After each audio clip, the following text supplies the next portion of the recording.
I call to order the Westlake City Schools special board meeting for Monday, September 14th, 2020. Roll call. Order at 6:04 p.m. Pratt? Here. Stoll? Here. Paducah? Here. Zinsky? Here. Kiernan? Here. Motion carries. If you would stand and join me in the Pledge of Allegiance.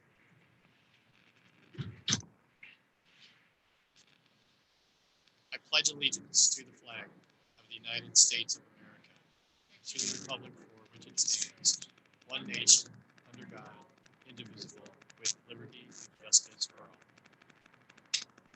Thank you to all of those that are joining us tonight, in person and online. Is there a motion to approve the agenda? So moved. Second. Discussion? Roll call? Stoll? Yes. Paducah? Yes. Pratt? Yes. Zinsky? Yes. Kiernan? Yes. Motion carries. And the board does allow for a period of hearing of the public. Seeing no one appearing before the board, we will move on to the treasurer's recommendations. Thank you, Mr. President. We've got one recommendation for the board tonight. It is for our service contract with Connect. Connect is our service provider who provides internet. They also provide a number of services to the district, such as our EMIS, financial reporting, and student information system. So it's a one-year contract for this school year. If the board would so choose to approve it, I would appreciate it. That's all. Is there a motion to approve treasurer's recommendation 2A? So moved. Second. Discussion? Is there any difference from last year's contract? So they did raise their prices this year. They've not raised their prices in the past several years, but they did choose to increase their price this year. It's a sizable amount, about a 15% increase, but they've not raised their prices in about, I think, 5 or 6 years. As an annual number. I'd have to go back and look. It depends on the different programs that we choose to add to it, because we'll do some of our student services through it. We'll add some different packages to it. But I would say it's probably somewhere in the range of under $1,000. Oh, thank you. Certainly. Further discussion? Roll call? Zinsky, Yes. Kiernan, Yes. Paducah, Yes. Pratt, Yes. Stoll. Yes. Motion carries. Move on to the superintendent's recommendation. Thank you. I do want to just say a couple words before I go to my recommendations, just because today was our first day back with students, and that was nearly 6 months to the day. When we look at March 13th, or 16th, I think was the first day where we did not have students in the school. And so it was very, very nice to be there this morning. Was out there on the Dover campus as the cars were pulling in and the buses were pulling in. We were, even with the construction on Bassett Road, the queuing lane did not fill up all the way and back up. Really went pretty well. Kids were excited. Staff was excited. So it was really fun to see back. One thing we did have with Bassett Road was the road closed sign was still up. And so I think that caused a little bit of confusion. So we need to work on that to make sure that either that's covered or people are a little more familiar with the fact that even though it's kind of, well, obviously the good news is some people follow the signs. It says road closed and they didn't go on it, but Right. so we almost have to say, yeah, we know it says road closed, but you can come back and utilize this to drop off your students. Buses ran really well. The kids were fantastic. You could tell they appreciated being back. I can tell you, even my son, when we went into the remote learning last year, was pretty happy. Said, "Oh, this is cool. We can do this." But then coming into this year was like really wanting to come back. And I think students can complain about school, but I think in general they really enjoy it and really enjoy being back. So it's great to have them. Their behavior was fantastic as far as following everything that we were supposed to be doing and just participating well. Our staff, whether it's, I look at our classified staff, our aides in helping out, our secretaries in organizing and directing people and taking the phone calls, our cleaners and custodial staff, watching them. If you walk through the buildings and I see some of our directors sitting in front of me, you walk around and you see people with the spray bottles and the cloths, making sure they're hitting doorknobs, hard surfaces, and everything. They're really working to stay on top of it. So that was really nice to see. Our teachers really stretched themselves today, where you're in a situation where you're being asked to not only teach your content, try and address students' needs, and do it in your classroom as well as in someone's kitchen. And that is something that is very different and very new. And it's my opinion that our teachers were very brave to kind of get into that. And it's something that they haven't done before. And I think whoever went to school today, whether I think it was students or staff, probably went home pretty tired, you know, because there was a lot of lead up to it. Now, the good news is we have our second first day of school tomorrow, you know, with a new group of students, and we're looking forward to that. So I'm very proud of what everybody did. I saw Pete come in, his tech team, you can imagine on a day like today and a day like actually even the days we had last week to try and work through some of the issues, because we're going to have issues. There's going to be timing issues. You know, when you have a student at home and you look at it from their perspective and they say class is going to start at 6:11. Well, if the teacher is, you know, just bringing the kids in, or it may not be 6:11 on the nose. They may have to wait, click and refresh and they'll join. So they're still working on some of the timing issues. We'll have some tech issues, but you know, those are to be expected. And those things are happening. This is something our schools never ever run this way. And I would say that, you know, today was pretty good. Today was pretty good. It's great to hear for that. Is the network and bandwidth working out Yeah, okay? so I asked Pete to run a report for me today. We did double our bandwidth and we went to a gigabyte. And today at our peak, we were just over 500,000. So that was good. And when I talked to a few teachers, the freeze ups seem to be happening at the kids' house, Sure. and not necessarily our unit or our system. So I think the upgrade of the bandwidth we did really helped us with that. That's good. Yeah, so that was positive. So great day.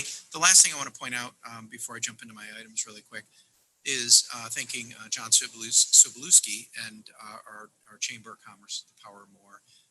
They had an event on, I think it was Thursday or Friday of last week, maybe Thursday, where they donated 250 face shields to us. And that's very, very generous, and we greatly appreciate them doing that for us. So thank you to John and our Chamber of Commerce. I just have a few items tonight. Resolution to approve athletic game workers. You have been through those before, and you can kind of see that. We do have a memorandum of understanding with our classified members, primarily transportation. And what this was to adjust our bidding process to accommodate the hybrid schedule. So this, even though we're approving it now, we agreed to it and we lived by it, and you know, this is already taken care of. So that's what that resolution, that memorandum of understanding is. And then the other letter C, when you look at 3C, this is an approval for a contract for music therapy for some of our students with disabilities. And then letter D is some pretty much one-off transportations, primarily for students with disabilities, primarily vans. These aren't typically buses, right? You know, they're more like the vans going to Monarch School or an off-district placement that. So those are my 4 items, and I don't know if there's any need to break any of them out. I will if you would choose to, but I would say that A through D might be okay to put together. Is there a motion to approve superintendent's recommendations 3A through 3D. So moved. Second. Discussion. Roll call? Here not, Yes. Fanukin, Yes. Kraft, Yes. Kaczynski, Yes. Stoll. Yes. Motion carries. Moving on to board items, we have a second reading of policies. I know we've had an opportunity to review these. Do you want me to touch on a couple? Just That'd really be great. quick? Yeah, and there are two policies here, and both are mandatory for us. One is an upgrade to Title IX regulations, and Stephanie Morgan and Bob Maver have gone through, I think, a training and a couple different workshops to develop this policy. It is a Neola policy, but with all of them, you have choices to make, and they were able to take this policy and go through those legal updates and make sure that they're chosen appropriately. Both Bob and Stephanie,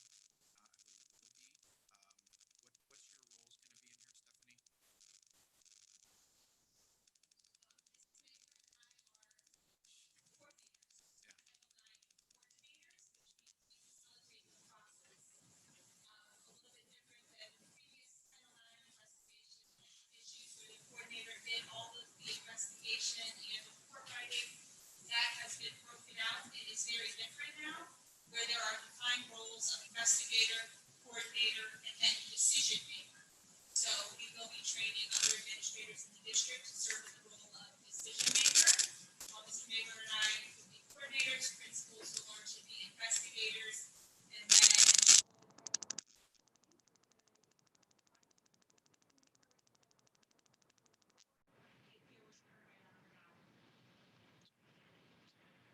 So thank you for your work on that. There was a lot there. The other one is our teacher evaluation system, and it's called OTES 2.0, and it's called OTES 2.0 because it is the next version, and this came from the state, different state guidelines. Kathy, Amanda, and the OTES team worked on these, and this is the policy that's associated with it. And I don't believe there's anything monumental in here that needs to be addressed. But if you have any questions, Kathy and Amanda are here to answer them for you.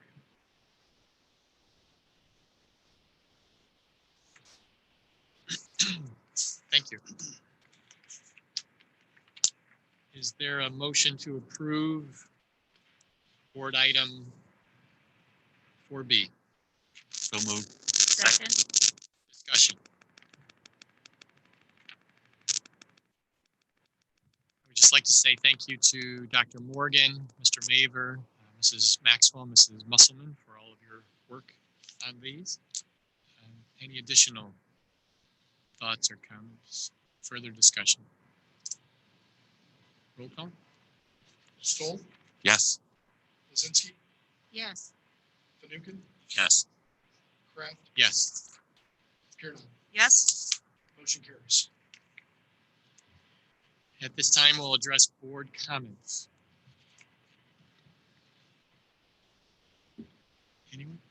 I know we have a capital conference coming up, and I know it is virtual. I just wanted to brainstorm briefly just with the board. Are there any thoughts about potentially getting together, possibly here at the Board of Education building with regard to, say, reviewing programs? And I know that we typically talk about those programs after capital conference, but potentially even having a forum immediately after. It can involve a dinner that evening, as an example, just to review capital conference sessions. Any thoughts on that? I would imagine that the choices, are they going to be limited this year?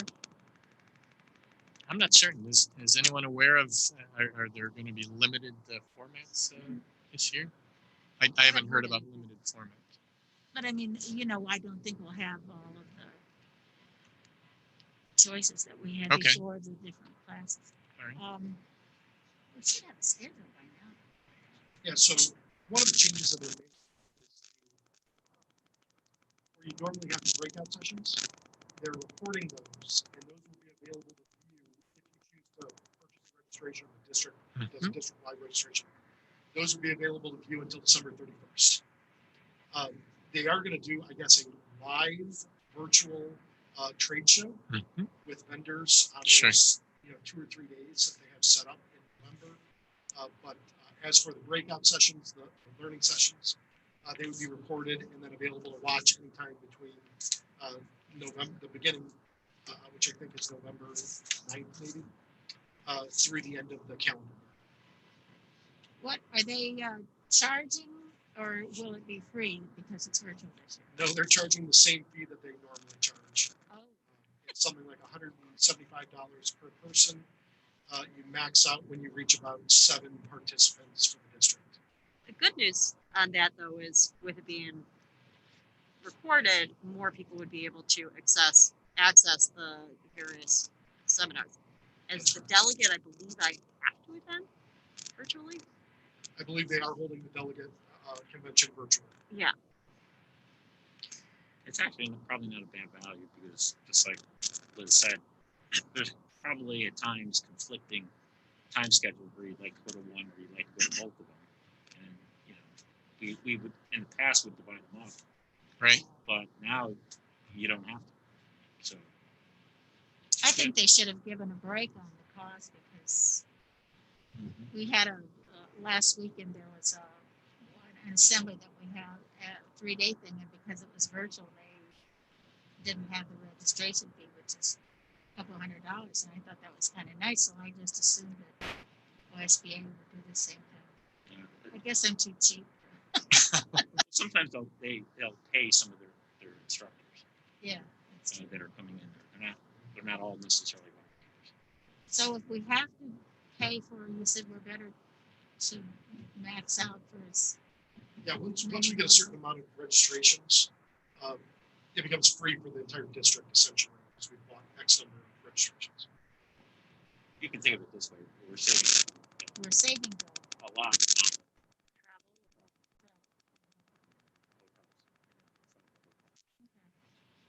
Sounds good. Would you consider when the schedule comes out, reviewing the schedule, we'll have some time to, how much time do we have to sign up for the conference? Typically there's a rush to get Right. registered because of the hotels are done through a Right. lottery system. Sure. This year, I think they're trying to push people to register. Sure. I have an idea of how many are going to attend, but I've not seen a deadline per se that we're forced to do so. Right.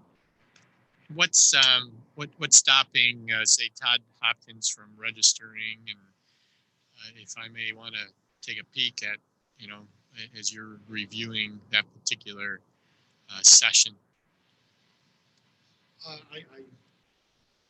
Honesty. I hear you. And the only reason I ask you, I think about Milestones Autism Resources this year had their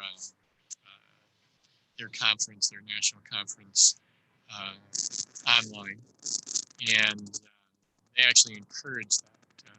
Say folks in the district, hey, have a watch party, and you can have a number of people seeing the same conference. So they actually encourage it. But here, they're not encouraging that.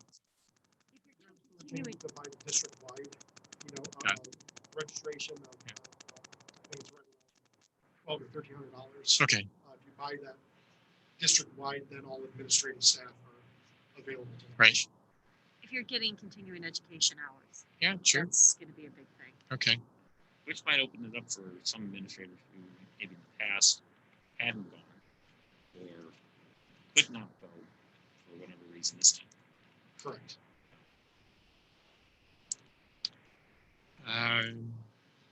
Anything else on Capitol Conference?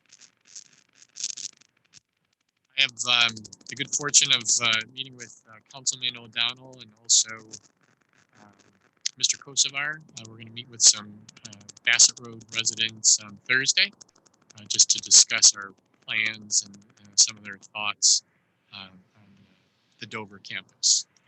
Any words or thoughts that you want to pass along as I go to that meeting Thursday? But it's up this coming Thursday? Yeah. Oh, okay. I thought it was in the past. No. I would ask if they ever evaluated doing the bus riding off of Dover after the building is down.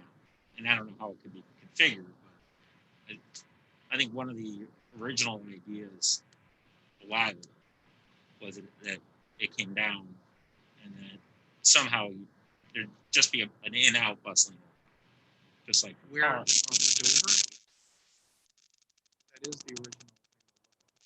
Have cars in the back and buses. Yes, but it didn't know. But it didn't know the cars.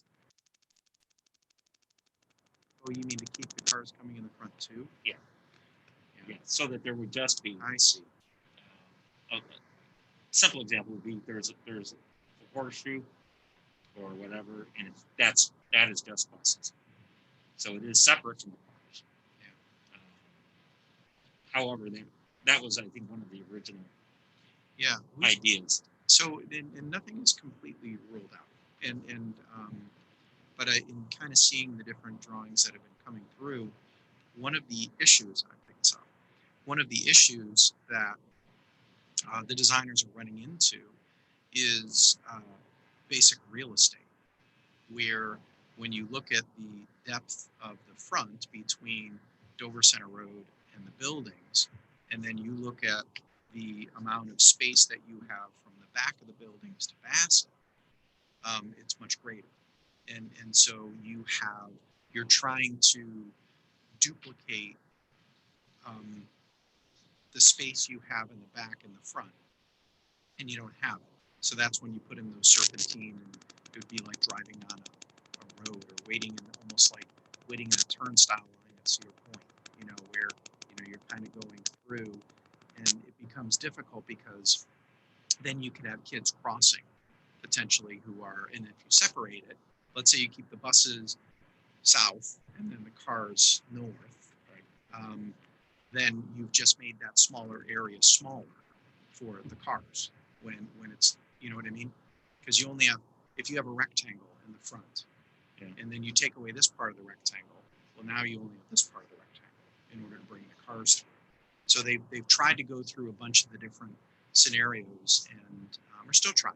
And if there are different ideas, they've been open to listen, and we've been open to listen because we do want to do this once and make sure we get this right. So, if we're not professing that, it's the only idea, and we're open. Yeah, there's been drawings that will put everything up front. And the other issue that we have up front is going to come into cost, where when I talk about that frontage, there's that, and I always mess it up. It's either a detention area or retention area. So is that detention? Detention.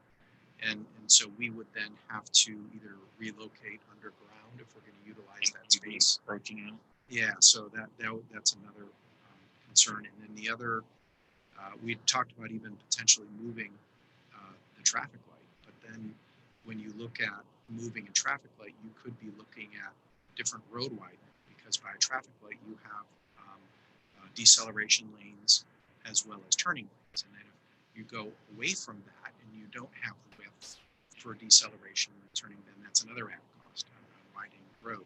So, we're looking at all those things because our perspective when it comes to cars is we like cars coming in off of Dover Center because it's a natural entrance. If you're going to drive to a school, you're going to get in your car, you're going to drive to a school, you're going to drive to the front of the school. The sign is, where the traffic light Especially if you're on the east side of Dover. Yeah, right.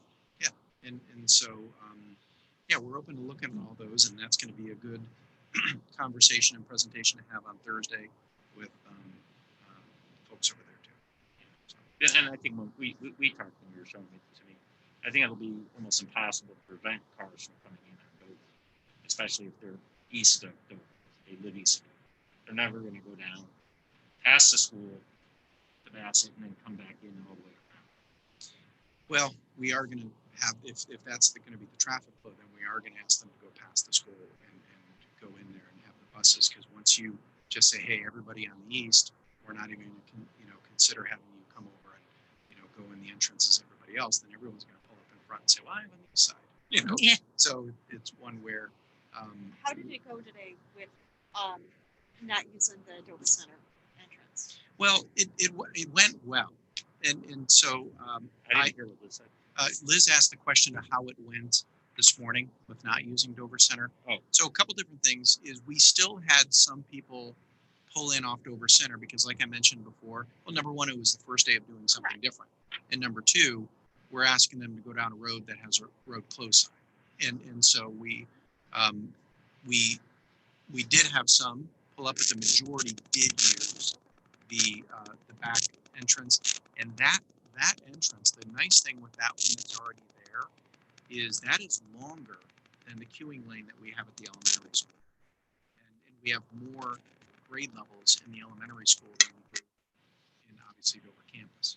So when I could just tell you from when I was standing there this morning, and actually Amanda and I were standing there, and we didn't, at least I didn't see the cars make it all the way back to Bassett. I mean, there was still a good flow, and you still saw space between what I can see in Bassett Road. So if they were backed up on there, it would have been more construction and not queuing. But I didn't notice a backup on there. So And the exit went well also. I thought the exit went well. Now I would think that I think John brought up from our first one, but it's been the same. Where I'm sure it's tough to take a left out of there. It is. Yeah.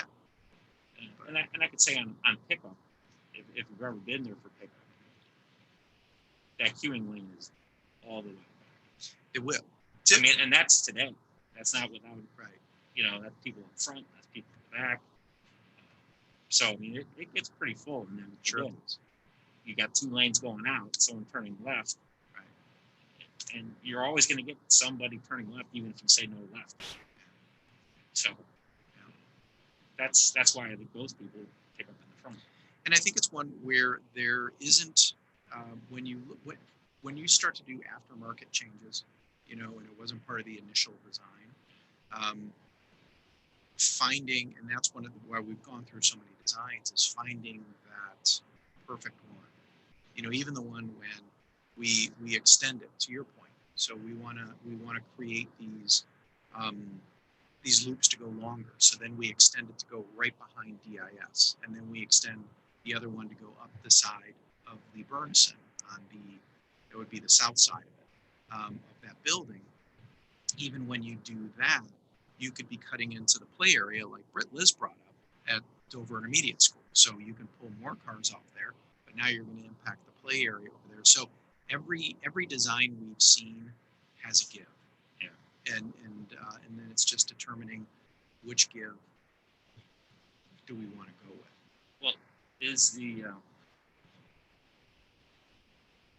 there an option to do nothing? That's always an option. You know, one option. Well, What do you mean? I mean, I'm sorry. I don't hear people complaining of the traffic, say the neighbors, today or in previous years. Everybody complains about Dover, but they know that beginning at the early stage of school or the end of school, try to avoid it. Otherwise, it's a school. So,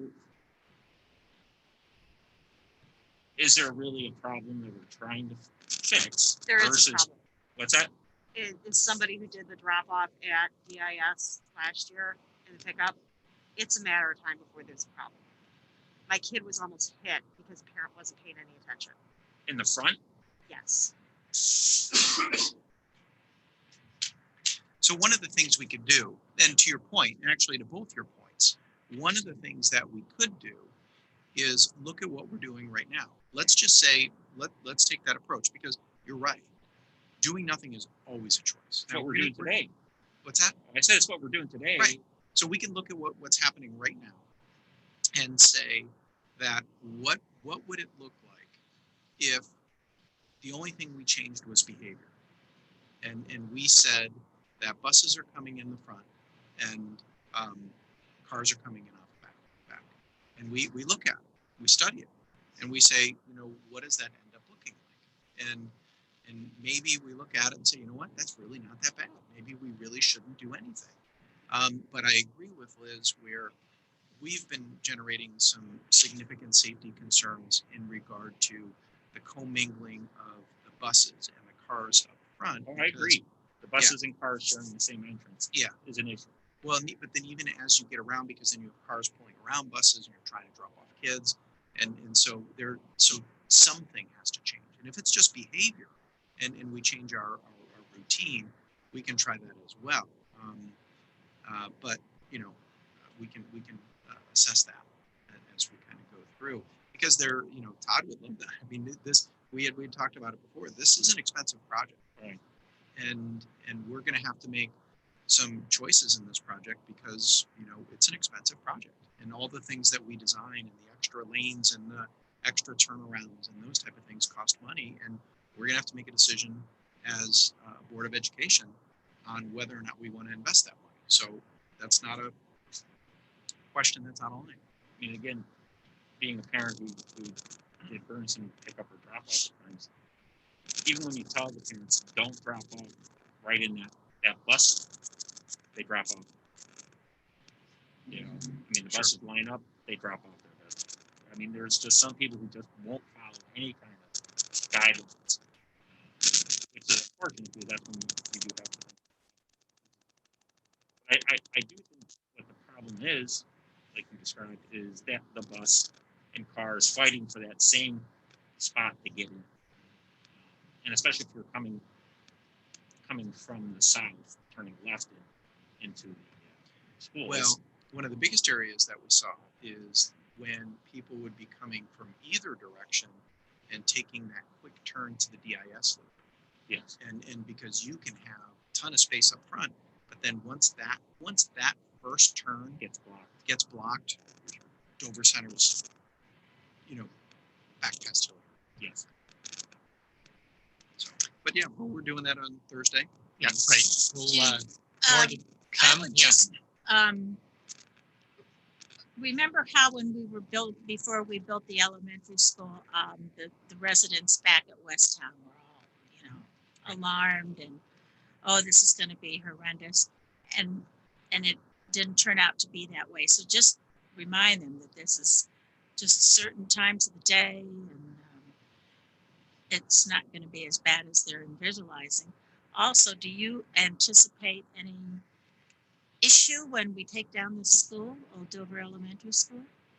In regard to As that shouldn't interfere with any of the traffic. Okay. No, I don't view that, and I think I think it's fair to bring up the Westtown comparison and the Bassett comparison, and what the reason I like bringing up that comparison is we had our discussion sessions with Westtown, and we actually were able to design that area better because of their feedback, and so I think it's one where the key to it is the fact that they voice their concerns.